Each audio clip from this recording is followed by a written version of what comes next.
ஸ்ரீ போதேந்திர சரஸ்வதி சுவாமிகள் கலிகாலத்தில் இறைவனின் நாமத்தை சொன்னாலே போதும் என்பதை அகிலமெங்கும் பரப்பிய பெருமை ஸ்ரீ போதேந்திர சரஸ்வதி சுவாமிகளுக்கு உண்டு. திருவிசநல்லூர் ஸ்ரீதர ஐயாவாலும் இவரும் சமகாலத்தவர்கள்.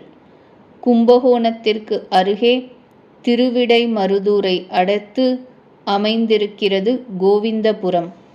இங்குதான் போதேந்திரர் அதிஷ்டானம் கொண்டுள்ளார். 22/8/2008 வெள்ளியன்று இந்த அதிஷ்டானத்திற்கு மகா கும்பாபிஷேக வைபவம் சிறப்பாக நடைபெற்றது. காஞ்சி காமகோடி ஆச்சாரிய பரம்பரையில் 59வது பீடாதிபதியாக விளங்கியவர் பகவன்னாம போதேந்திர சரஸ்வதி சுவாமிகள். இவரது காலம் கிபி 1638 முதல் 1692 வரை.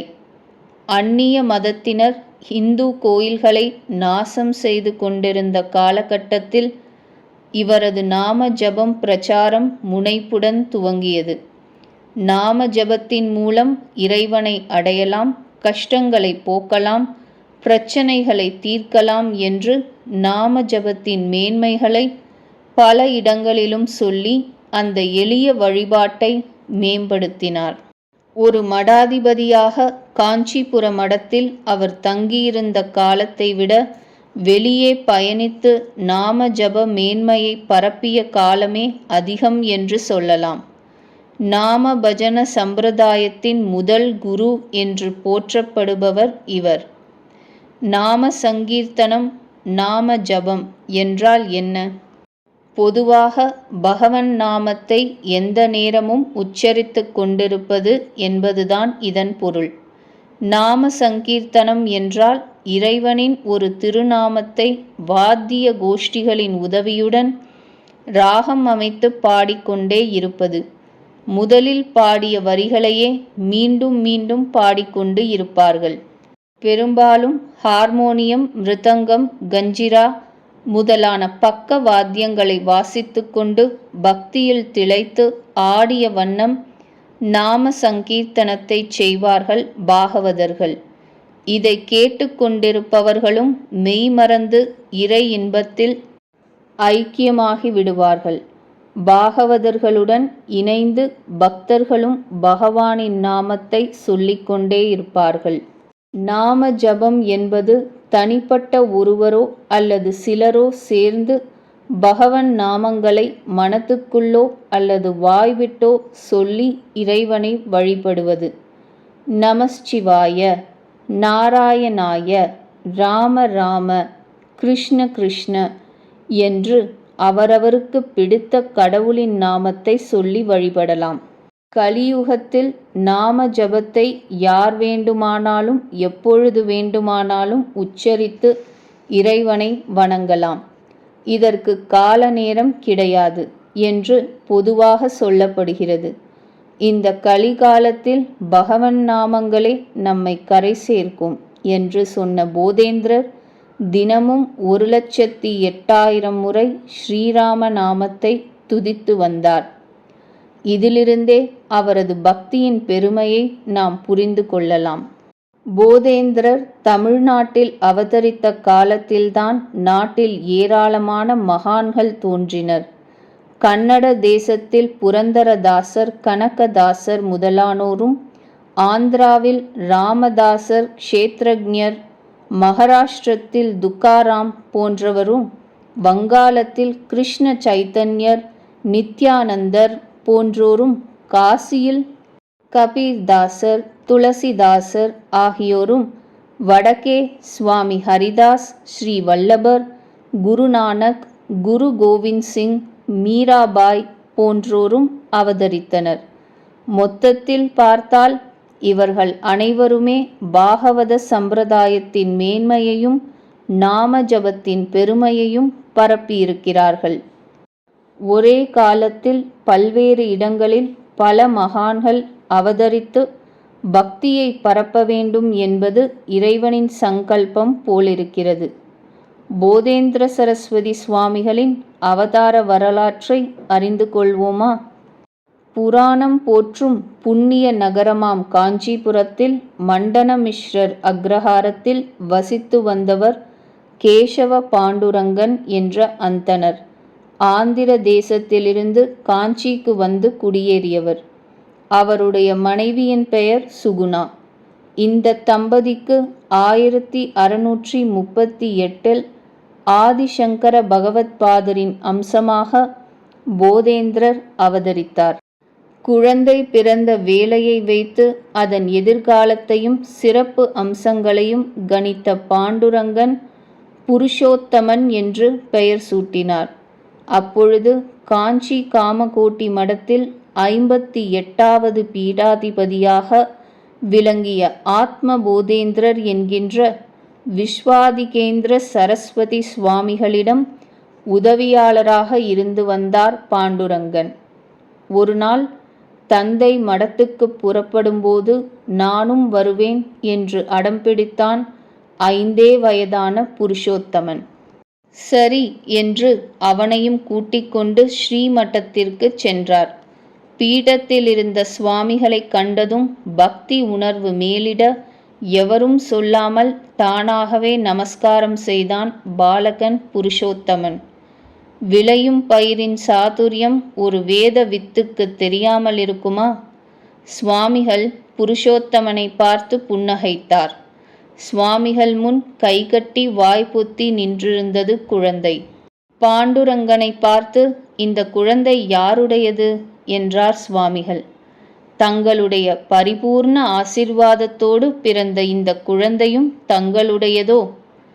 நம்முடையது என்று நீர் சொல்வதால் இந்த குழந்தையை நமக்கே விட்டுத்தர முடியுமா? எதிர்ச்சையாக தான் சொன்ன வார்த்தைகளின் முழு பொருள் அப்பொழுதுதான் பாண்டுரங்கனுக்கு புரிந்தது. சற்று தடுமாறினார். வாய் தவறி வார்த்தைகளை உதிர்த்து விட்டோமோ என்று ஐயப்பட்டார்.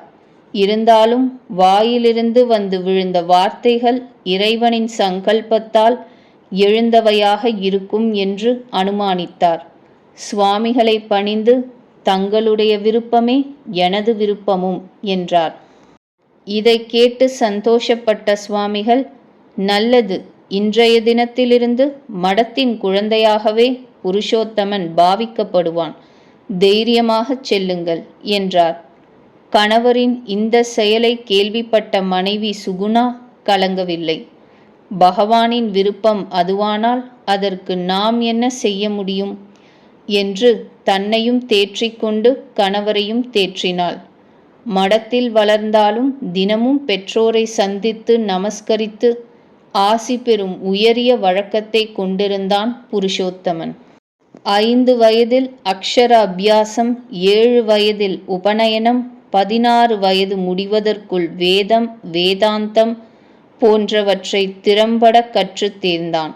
சகலத்திலும் உயர்ந்தது நாராயணன் நாமமே என்று தெளிந்த புருஷோத்தமன் தினமும் 1,08,000 ராம நாமத்தை ஜபிப்பதாக ஆச்சாரியர் சந்நிதியின் முன் அமர்ந்து சங்கல்பம் எடுத்துக்கொண்டான்.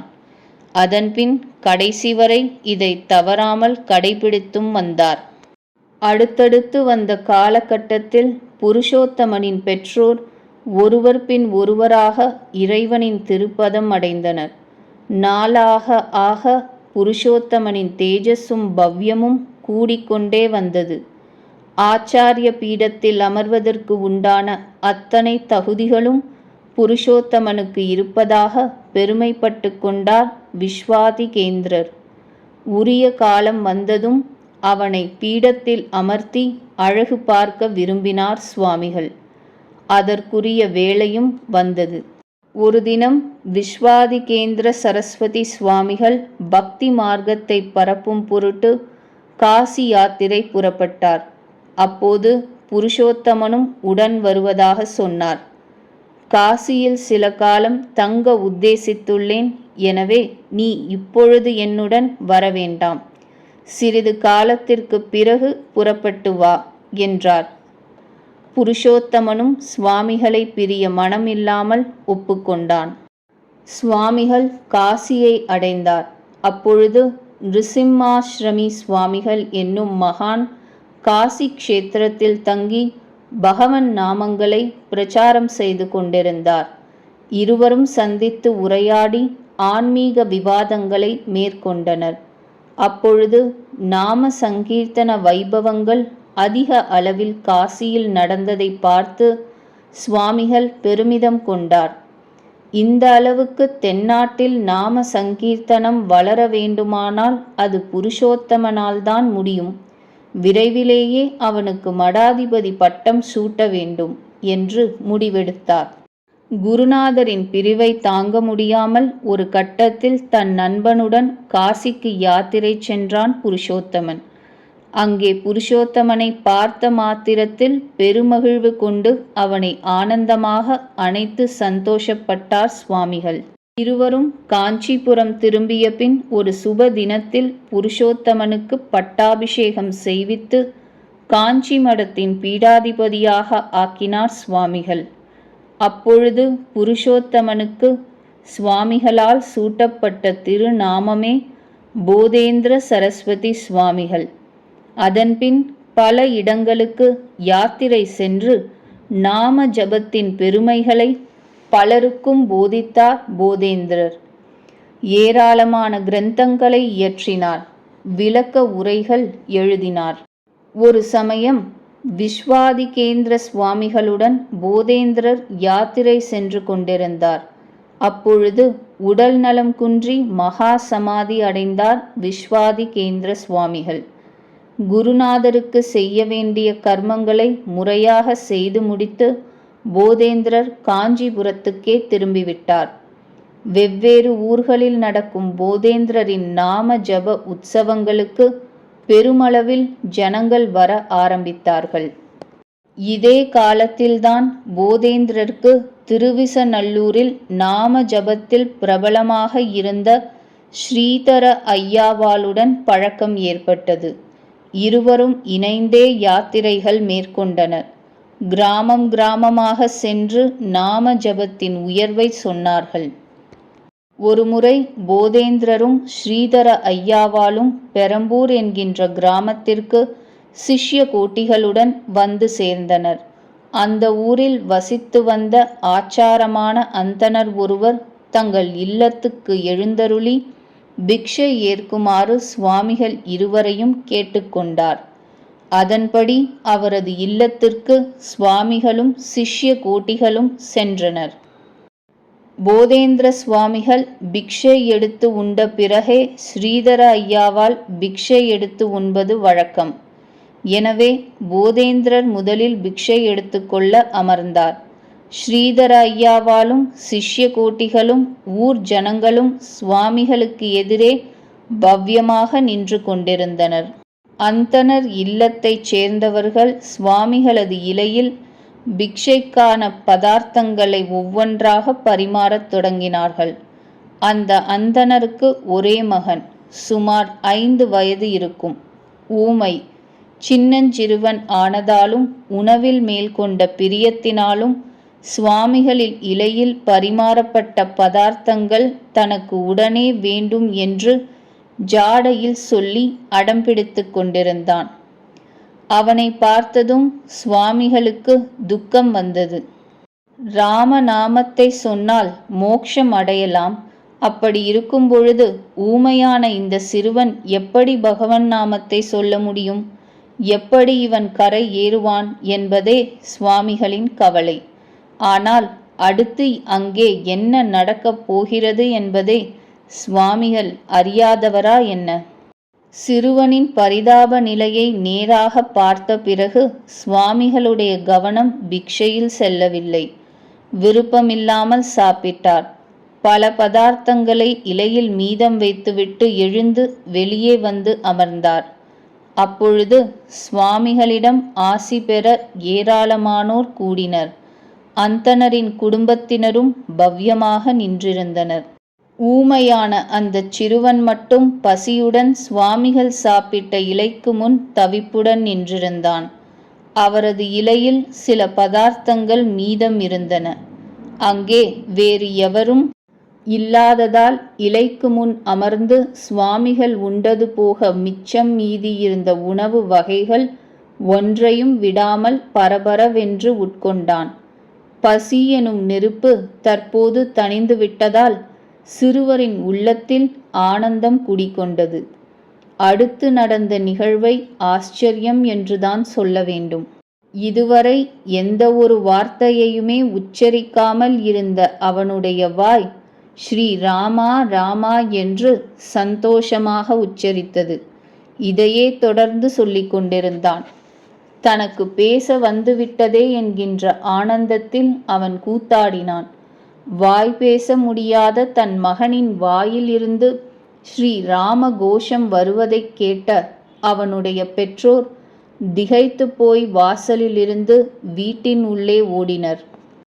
மகனே, உனக்கு பேச்சு வந்துவிட்டது, அதுவும் ராமநாம ஜபத்துடன் உன் பேச்சை துவக்கி இருக்கிறாய் என்று கூறி அவனுடைய பெற்றோர் கண்கலங்க அவனை கட்டித் தழுவினர். வெளியே வாசலில் அமர்ந்திருந்த அந்த மகான் அமைதியாக அனைத்தையும் பார்த்து கொண்டிருந்தார். இதெல்லாம் நடந்தது இவருடைய கருணையில்தானே. பேச முடியாத மகன் பேச காரணமாக இருந்தது இவரல்லவா? ஒரு நாளைக்கு 1,08,000 முறை எந்த நேரமும் பகவானின் நாமத்தையே ஜபித்து கொண்டிருக்கும் போதேந்திரரின் நாவில் பட்ட உணவின் மீதியை உட்கொண்டதாலல்லவா அந்த சிறுவன் பேசினான். அவன் பேச வேண்டும் என்பதற்காகத்தான் அந்த மகான் தனது இலையில் பதார்த்தங்களை மிச்சம் வைத்துவிட்டு எழுந்து சென்றாரோ? மகனுடன் சென்று அந்த மகானின் திருப்பாதங்களில் விழுந்து தொழுதனர் பெற்றோர். கோவிந்தபுரத்தில் போதேந்திர சரஸ்வதி சுவாமிகள் இருந்த இடத்துக்கு அருகில்தான் காவிரி நதி. கோடை அல்லாத காலங்களில் கொப்பளித்து கொண்டும் சுழித்து கொண்டும் ஓடும் அந்த நதியின் அழகை ரசிப்பதற்கும் அங்கே கூடும் சிறுவர்களுடன் விளையாடுவதற்காகவும் காவிரி கரைக்கு அடிக்கடி செல்வார் சுவாமிகள். கள்ளம் கபடம் இல்லாத அந்த சிறுவர்களுக்கு இணையாக வயது வித்தியாசம் பாராமல் விளையாடுவார் சுவாமிகள். சிறுவர்களின் ஆனந்தம் கண்டு குதூகலிப்பார். சில சமயம் ஆற்றங்கரையில் சாகசங்கள் சிலவற்றை செய்து காண்பித்து சிறுவர்களை மகிழ்விப்பார் சுவாமிகள். இது சுவாமிகளுக்கும் சந்தோஷமாக இருக்கும்.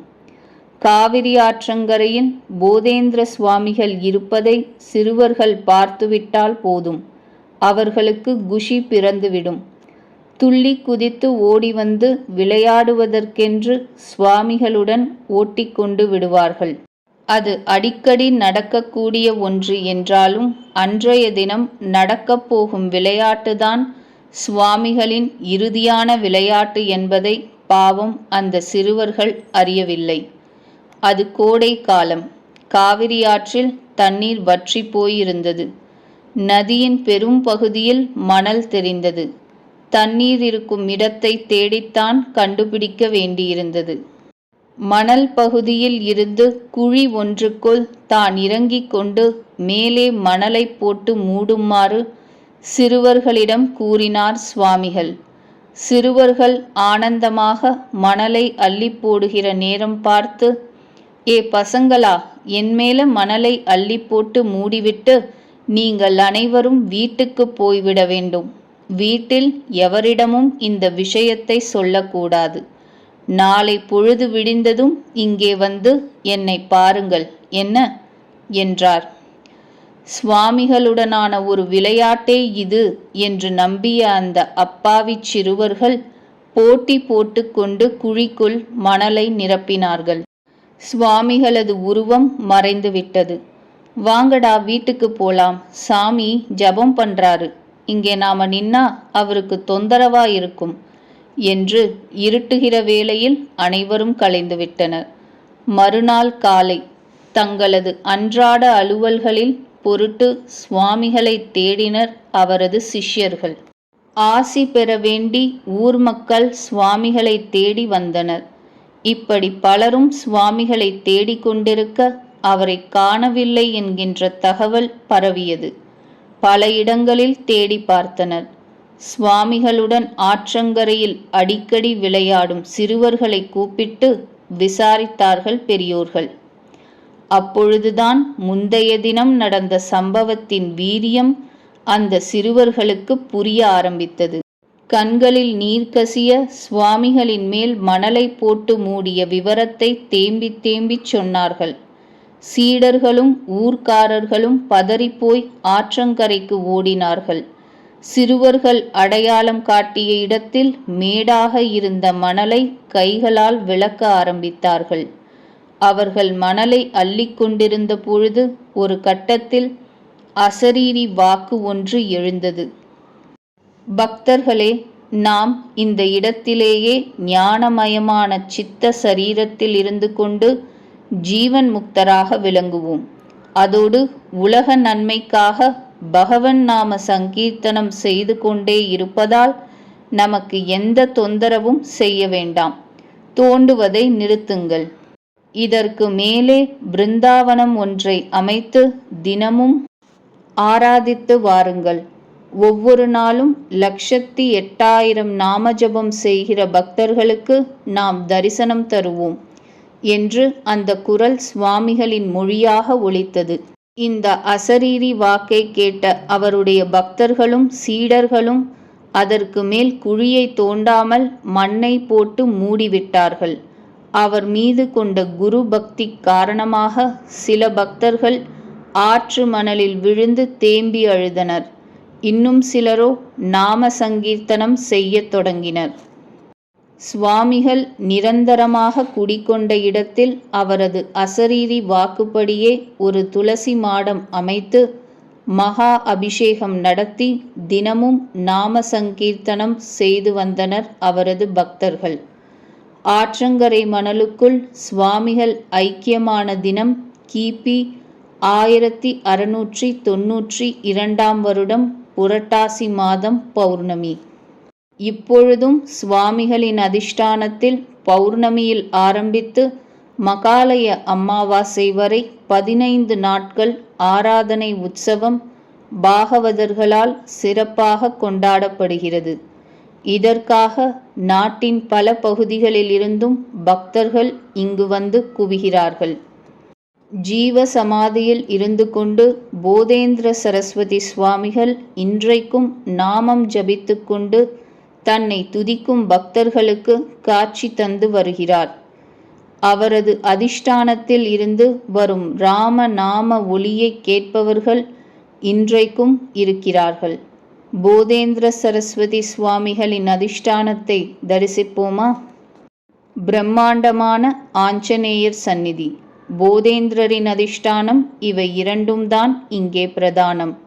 ஸ்ரீ போதேந்திர சரஸ்வதி சுவாமிகள் ட்ரஸ்ட் அமைப்பினர் இந்த அதிஷ்டானத்தை திறம்பட நிர்வகித்து வருகிறார்கள். பாலிஷ் செய்யப்பட்ட கருங்கற்களால் அதிஷ்டானத்தை புதுமைப்படுத்தி இருக்கிறார்கள். உயரமான தூண்கள் கொண்ட ஒரு மண்டபத்தின் நடுவே அதிஷ்டானம். இதை பிரதட்சணம் வரலாம்.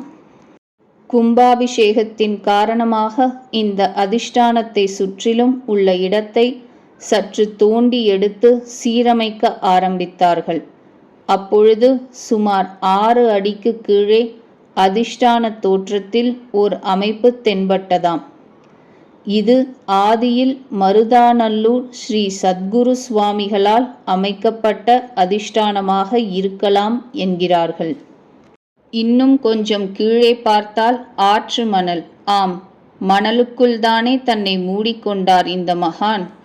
மருதாநல்லூர் சுவாமிகள் போதேந்திரரின் அதிஷ்டானத்தை அமைத்தது பற்றி தெரிந்து கொள்ளலாம். மருதாநல்லூர் சத்குரு சுவாமிகளின் காலத்தில் தஞ்சையை ஆண்டு வந்த மகாராஜா சத்ரபதி சிவாஜியின் வழிவந்தவர். ஆன்மீகத்தின் பாதையில் தன்னை பெரிதும் ஈடுபடுத்தி கொண்டவர். மகான்களை போற்றியவர். மருதாநல்லூர் சுவாமிகளின் காலத்தில் கோவிந்தபுரத்தில் உள்ள போதேந்திரரின் அதிஷ்டானத்தை பக்தர்கள் தரிசிக்க முடியாமல் இருந்து வந்தது. காரணம், அப்பொழுது கரை புரண்டு ஓடிய காவிரியின் வெள்ளம் போதேந்திரரின் அதிஷ்டானத்தை முழுவதும் மூழ்கடித்து விட்டது.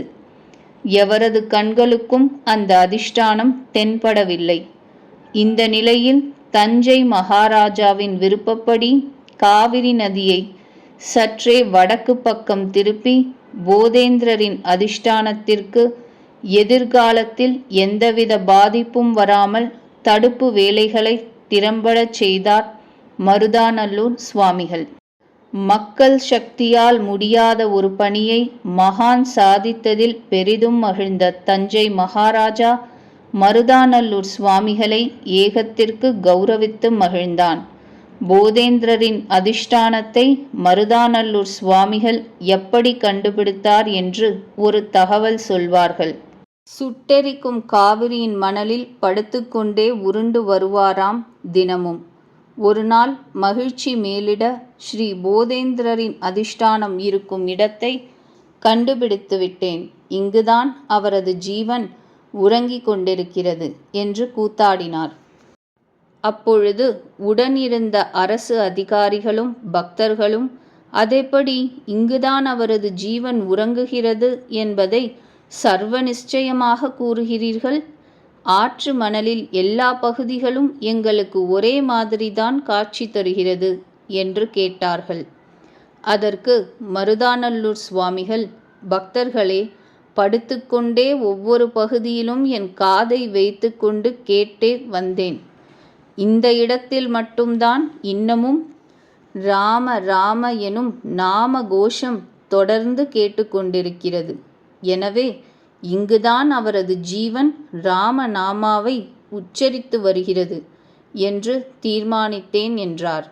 அடுத்த கணம் அங்கு கூடியிருந்தவர்கள் அனைவரும் மணற்பரப்பில் விழுந்து போதேந்திரரை மானசீகமாக தொழுதார்கள். அதன் பின்தான் போதேந்திரருக்கு இங்கே அதிஷ்டானம் அமைக்கப்பட்டது. கிழக்கு நோக்கிய முகப்பில் அதிஷ்டானத்தின் பிரதான வாயில், முகப்பில் 3 நிலை ராஜகோபுரம் ஒன்று அமைக்கப்பட்டிருக்கிறது.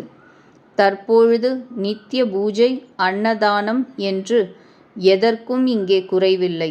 தினமும் காலை 6 மணிக்கு சுப்ரபாத சேவை, 8 மணிக்கு உஞ்சவிருத்தி சேவை, 9 மணிக்கு ஆஞ்சநேயருக்கு அபிஷேகம், 11 மணிக்கு அதிஷ்டான பூஜை, அதன் பிறகு சமாராதனை, அன்னதானம்.